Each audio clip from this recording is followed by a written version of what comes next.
Buongiorno, i titoli. La doppia strage di migranti nel Mediterraneo, 66 dispersi al largo della costa ionica della Calabria, tra loro almeno 26 bambini. Nella notte trasferiti a Lampedusa i 10 cadaveri trovati nella stiva del barcone soccorso a sud dell'isola. Nel cimitero di Favara è stato seppellito oggi la salma di una neonata di 5 mesi morta di stenti, fame e sete tra le braccia della madre durante la traversata nel canale di Sicilia. Tensione al pronto soccorso Cannizzaro di Catania, una dottoressa e altri sanitari aggrediti da un paziente con problemi psichici. L'uomo era stato accompagnato in ospedale dalle forze dell'ordine. A Fontanarossa la SAC di Catania, la società che gestisce l'aeroporto, e Polizia insieme per la sicurezza dei turisti, presentato un vademecum. Stop ai diplomifici anche in Sicilia, trovati più iscritti che banchi. Arriva la stretta del ministro Valditara sui diplomi facili. Tra i premiati al Mare Festival di Salina il cantautore Mario Incudine, che a Sicilia 24 ha anticipato l'uscita ad agosto del suo ultimo album, Il senso della misura, uno dei brani del nuovo lavoro scritto da Biagio Antonacci. È ufficiale l'accordo fra il Catania e Domenico Toscano, l'allenatore delle promozioni, l'ultima ottenuta a Cesena dopo una stagione da record. Fra poco al Massimino la presentazione alla stampa.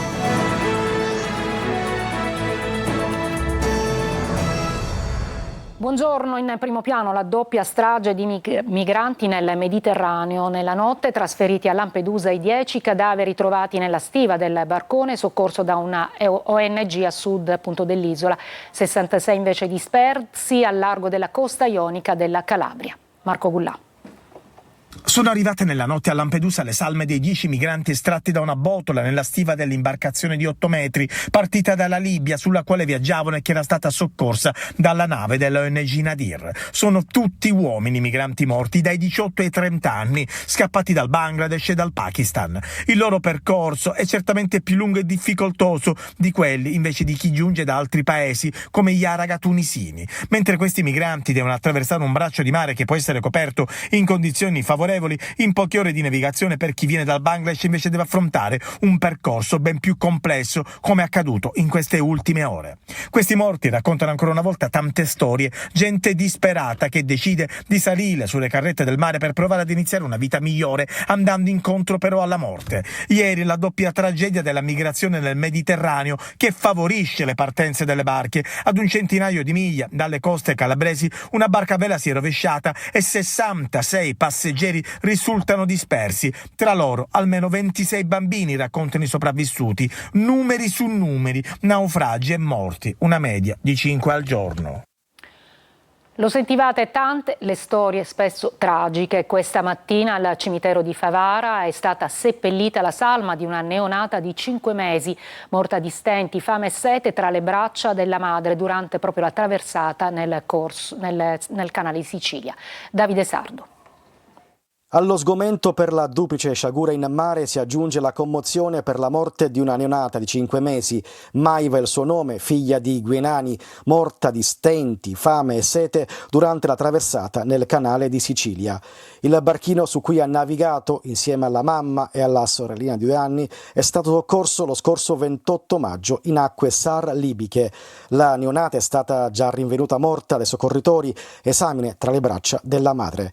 La salma di Maiva è stata trasferita da Lampedusa a Porto Empedocle e poi è stata tumulata nel cimitero di Favara. Presente tra gli altri la giovane mamma, dilaniata dal dolore dopo aver perso anche il marito 6 mesi fa durante un naufragio dinanzi alle coste libiche. È un momento molto difficile per la signora, è sotto shock, ancora non ha rielaborato il lutto purtroppo, i 2 lutti che purtroppo attualmente sta vivendo la signora. Non riesce a parlare ancora della morte della figlia, dice soltanto che non è riuscita a dargli da mangiare. Bisognerebbe prendere coscienza del fatto che queste persone arrivano e vanno aiutate, e continuare a trattarle come se fosse un'emergenza e venir meno i nostri valori di democrazia, di solidarietà su cui si fonda e si basa la nostra nazione. Maiva riposerà accanto ad altri piccoli migranti morti in mare, tanti fiori seminati e mai sbocciati, vittime di un destino inspiegabile. Attenzione al pronto soccorso del Cannizzaro di Catania, una dottoressa e altri 4 medici, 4 persone in tutto aggredite da un paziente con problemi psichici. L'uomo era stato accompagnato in ospedale dalle forze dell'ordine. Desiree Ferlito. Violenza inaudita all'ospedale Cannizzaro di Catania, un'escalation senza fine che ha messo a repentaglio la vita di una dottoressa del pronto soccorso. La donna accoglie un uomo con problemi psichiatrici accompagnato dalle forze dell'ordine. L'uomo sedato con taser si risveglia, inizia a urlare, afferra la dottoressa per i capelli, la solleva dalla sedia e la scaraventa a terra. La dottoressa è incosciente, stesa sul pavimento, ma la furia dell'uomo non si arresta, continua a infierire sul medico con calci e pugni.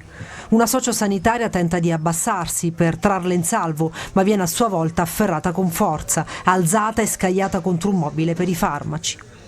Pazienti e medici assistono a una scena surreale. Un uomo ricoverato si stacca gli elettrodi e tenta di soccorrere le 2 donne, ma viene colpito con un pugno. Nel momento che è stata colpita ha perso i sensi, ma gli infermieri si sono preoccupati, oltre che della dottoressa, che della loro stessa incolumità, anche degli altri pazienti. Solo l'intervento di un infermiere di turno in reparto evita il peggio. Fortunatamente ho avuto l'istinto, magari un po' per alcune conoscenze mie personali di difesa personale, a bloccare il paziente che era in uno stato di agitazione impressionante, e con la collaborazione dei miei colleghi abbiamo avuto la meglio su di lui. Con difficoltà l'uomo viene ammanettato e portato via. Il pronto soccorso sembra un campo di battaglia, c'è sangue ovunque. La dottoressa aggredita riporta una frattura alle costole, un focolaio lacero contusivo. La sociosanitaria e gli altri infermieri e pazienti intervenuti, diverse fratture e traumi.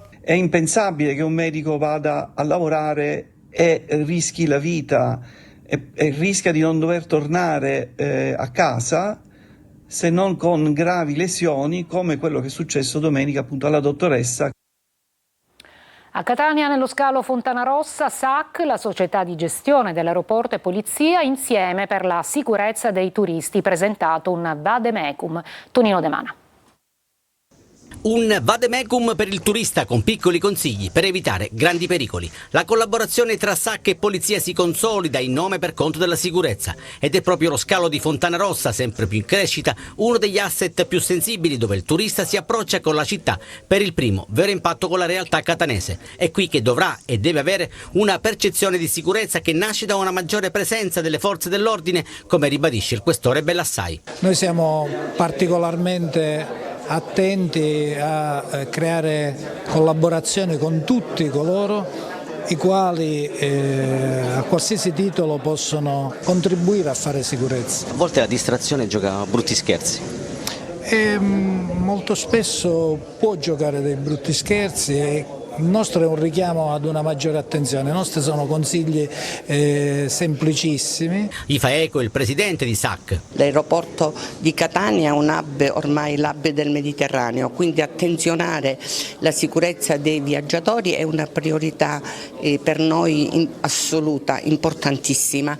Strade e piazze rigenerate è il caso della zona del Castello Orsino, oggi più sicure anche grazie alla pedonalizzazione che tiene lontani i parcheggiatori abusivi, borseggiatori e non solo.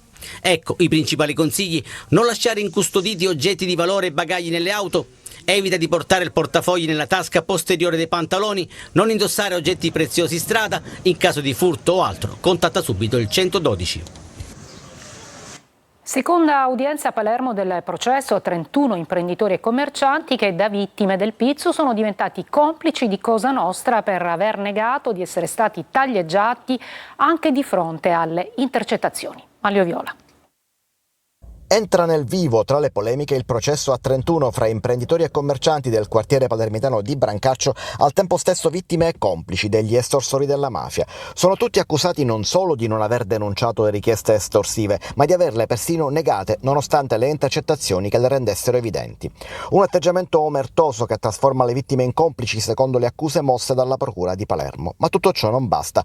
Le polemiche iniziate all'udienza preliminare dello scorso 22 marzo riguardano atteggiamenti considerati atti omissivi dalle organizzazioni anti-pizzo anche dalla parte delle istituzioni e in particolare nell'occhio del ciclone di fatto ci sono il Comune di Palermo e le associazioni di categoria dei commercianti che non si erano costituiti parte civile. Le uniche a presentare istanze in questo senso erano state le associazioni Addio Pizzo, FAI e Sportello Solidarietà, parti civili sulle quali oggi si pronuncia il GIP che aveva rinviato la decisione proprio al 18 giugno. Confcommercio, dopo le polemiche, ha annunciato che non si tirerà indietro per la costituzione di parte civile, ma c'è ancora tempo comunque fino alla prima udienza del rito ordinario. Intanto proprio oggi la DIA, la Direzione Investigativa Antimafia, presenta al Parlamento il suo rapporto semestrale sulla lotta alla mafia. Una mafia, quella di oggi, impegnata ad adattarsi al cambiamento, che ricorre sempre meno alla violenza, ma si infiltra sempre di più nell'economia legale. Oggi le mafie, si legge nella relazione, preferiscono rivolgere le proprie attenzioni ad ambiti affaristico-imprenditoriali, approfittando degli ingenti capitali accumulati con le attività illecite. Diplomifici revocata la parità, 47 scuole private in tutta Italia, trovati più iscritti che banchi. Indagini anche in Sicilia, la stretta del ministro Valditara sui diplomi facili. Sentiamo Marco Gullà. Dagli istituti enogastronomici senza cucine ai docenti senza abilitazioni sono alcune delle irregolarità riscontrate nei cosiddetti diplomifici durante il piano straordinario di vigilanza avviato dal Ministero dell'Istruzione. Domani iniziano gli esami di maturità per oltre 500.000 studenti italiani e in 47 istituti paritari potrebbe essere l'ultimo anno del turismo da diploma. Il Ministero dell'Istruzione è pronto infatti a fermare quelle scuole paritarie dove avere il pezzo di carta è fin troppo facile. L'indagine è stata avviata a novembre su 70 scuole paritarie di secondo grado di Campania, Lazio e Sicilia. Posti dove ci sono classi e laboratori fantasma, discipline previste dagli indirizzi di studio mai fatte, professori privi di abilitazione e registri cartacei ed elettronici che minano la veridicità di quanto attestato. Insomma, un mondo sotterraneo che attrae ogni anno, in vista dell'esame di Stato, un alto tasso di studenti residenti fuori regione. Tante le irregolarità che sono emerse dai controlli, in molte scuole anche siciliane sono stati trovati più iscritti che banchi, si è verificato un numero di aule a arredi insufficienti per accogliere tutte le classi attivate, ma anche altri casi, tecnici agrari senza la fattoria o enogastronomici senza cucine ed errate alimentari necessarie per insegnare, scuole da incubo per diplomi da raggiungere facilmente. Arresti domiciliari per 2 imprenditori di Bagheria accusati di traffico illecito di rifiuti. Sotterravano gli inerti dei cantieri in un terreno di proprietà della loro azienda. Angelo Gagliano. Una discarica abusiva di 10.000 metri quadrati su un terreno di proprietà per smaltire il materiale inerte proveniente dai loro cantieri. Un business da oltre 15.000 euro al mese, quello scoperto dai carabinieri di Bagheria nel Palermitano. Ai domiciliari sono finiti i titolari di un'impresa che si era specializzata in maniera illegale nella raccolta, nel trasporto e nell'internamento di materiale proveniente da cantieri attivi a Bagheria e nei comuni del circondario. Il costo di ogni carico da smaltire variava da 70 a 100 euro. 280 gli scarichi documentati in solo 2 mesi di monitoraggio nel corso delle indagini, per un totale di 1.400 tonnellate di rifiuti sotterrati. Grazie a questo sistema illecito, l'impresa, oltre ad abbattere i costi di smaltimento, ha ottenuto, con la complicità di altri imprenditori, guadagni altrimenti non conseguibili. I 2 responsabili della ditta, come detto, sono ai domiciliari, mentre per 3 autisti di mezzi pesanti, dipendenti dell'impresa, è scattato l'obbligo di presentazione alla polizia giudiziaria. Disposto anche il sequestro preventivo del terreno su cui sorgeva la discarica. Le indagini documentano anche episodi in cui i rifiuti venivano incendiati. A Palermo è di origine dolosa l'incendio che per tutta la notte si è propagato tra i rifiuti di una vasca della discarica pubblica della RAP a Bellolampo. È la convinzione della Protezione Civile, intervenuta a fianco dei Vigili del Fuoco, impegnati per ore con diverse squadre. Le fiamme sono state alimentate dal vento di scirocco, complici le alte temperature. Sono le prime ore della mattinata, il rogo è stato spento. Il sindaco Lagalla si è detto stranizzato dalla vasta consistenza del fenomeno. A sua volta il presidente della RAP, Todaro, ha preannunciato una denuncia per quello che ha definito un fenomeno anomalo. Adesso la preoccupazione per la diossina che potrebbe essersi propagata con i fumi appunto dell'incendio. I carabinieri hanno salvato a Scicli un 70enne trovato a terra privo di sensi mentre la sua casa bruciava.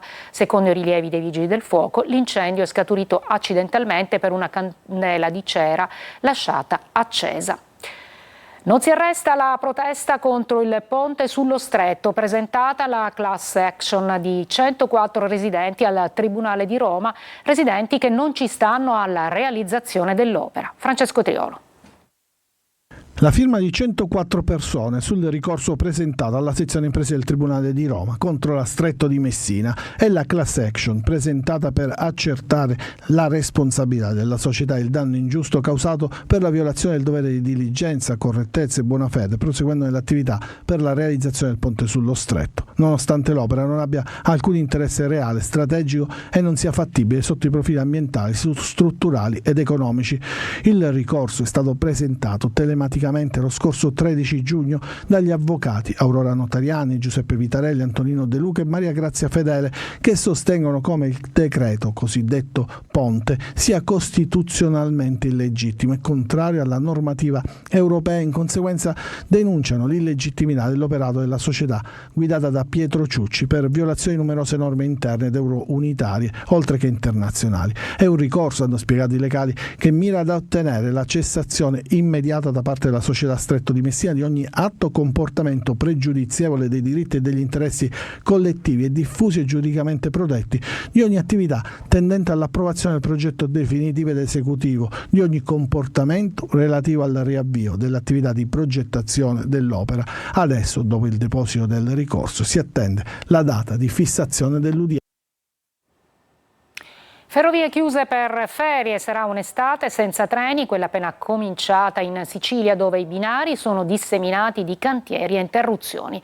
Lorena Dolci ne parlerà oggi a Focus, in onda dopo il TG alle 14.30. In collegamento Giosuè Malaponti del Comitato Pendolari e Roberto Di Maria, responsabile trasporti ADOC. Anche in streaming sarà il Focus sulla siciliaweb.it e i messaggi alla linea WhatsApp 342 74 55 005. Una breve pausa, poi ci occuperemo della tecnologia che, pensate, aiuta anche nella raccolta dei rifiuti.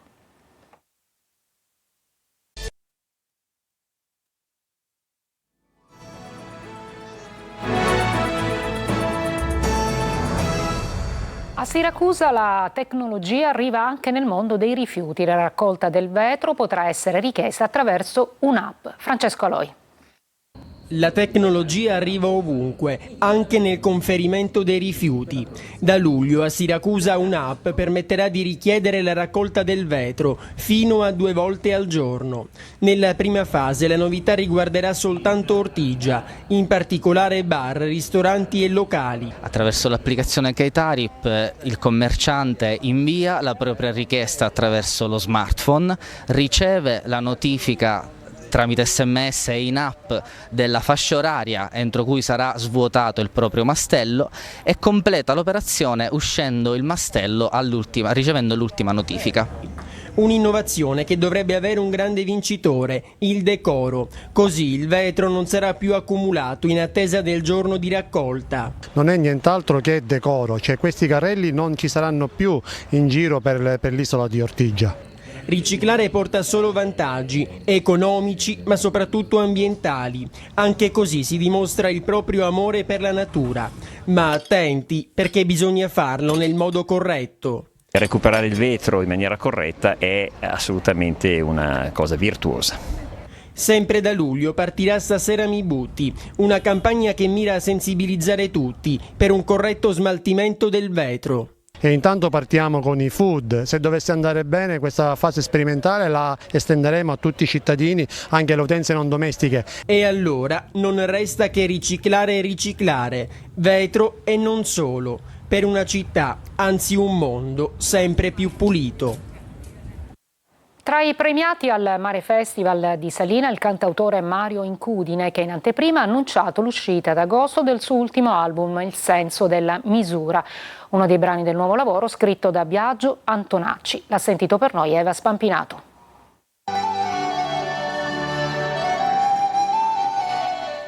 Mario Incudine, a Salina perché hai ricevuto il premio Troisi, ma che significato ha avuto questo premio? Come tutti i premi hanno un grande significato e danno una grande responsabilità, soprattutto ricevere un premio a Salina, un'isola alla quale io sono legatissimo.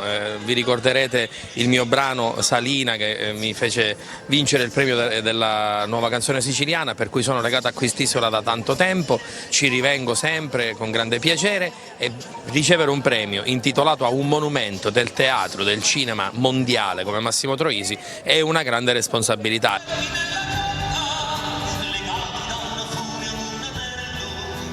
Significa che gli organizzatori hanno intravisto in me qualcosa che mi potesse in qualche maniera collegare a lui, e io di questo ne sono fiero e orgoglioso. Ma questo premio ha aperto un'estate per te ricca di novità e anche tante soddisfazioni. Ricca di tantissime novità, tra cui una in particolare: dopo 12 anni dal mio album di inediti Talia Talia, il 1° agosto uscirà un nuovo album, si intitola, lo sveliamo in anteprima assoluta, si intitola Il senso della misura, e dentro ci sarà un nuovo singolo che ha scritto per me Biagio Antonacci, che si intitola Tienimi terra, e quindi voglio dare questo annuncio proprio da questa isola che è benedicente e che possa essere, diciamo, ricco e foriero di grandi soddisfazioni, soprattutto per questo nuovo disco a cui tengo molto. Sono 13 nuove canzoni, tutte inedite, tra l'italiano e il siciliano, e 13 canzoni che ho scritto nell'arco di questi anni e che è che racconta molto di me.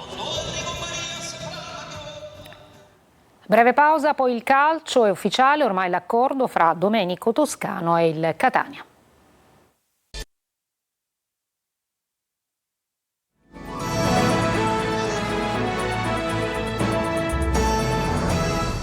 Per il calcio ufficiale l'accordo fra il Catania e Domenico Toscano, l'allenatore delle promozioni, l'ultima ottenuta a Cesena dopo una stagione da record. Fra poco al Massimino la presentazione alla stampa. Marco Carli. Il giorno di Toscano, per meglio dire i giorni di Toscano, la prima presa di contatto con lo stadio e con la sede. Oggi, fra poco, la presentazione alla stampa. Il mago delle promozioni, 4 dalla C alla B, 1 dalla D alla C, ha firmato con i rossazzurri. Insomma, l'idea di un lungo tempo insieme per costruire un grande risultato, un progetto da sviluppare con la società del presidente Pelligra. Con il vicepresidente Grella e con il DS Faggiano sono state messe le basi già da qualche tempo, anche se farlo di presenza è comunque importante. Lo staff sarà quello di sempre, con in testa il filo secondo Michele Napoli, il calabrese, classe 1971 e il migliore tecnico della C. Lo dicono i numeri: le promozioni di Cosenza, sua città adottiva, di Terni, Novara e Reggio Calabria, ma anche i record di punti, 175 a Cesena nelle ultime 2 stagioni, con l'arrivo fra i cadetti quest'anno, e la stagione precedente il secondo posto con un'eliminazione sorprendente in semifinale playoff contro il Lecco. Un vincente, insomma, tanto che qualcuno lo considera il conte della C. Di certo arriva a Catania in una situazione simile a quella che aveva trovato in Romagna, voglia di rinascere e di riemergere, una bella avventura che ufficialmente comincia da oggi. Io mi fermo qui, vi ricordo dopo la sigla il nostro focus, oggi curato da Lorena Dolci. Grazie per l'ascolto e buon pomeriggio.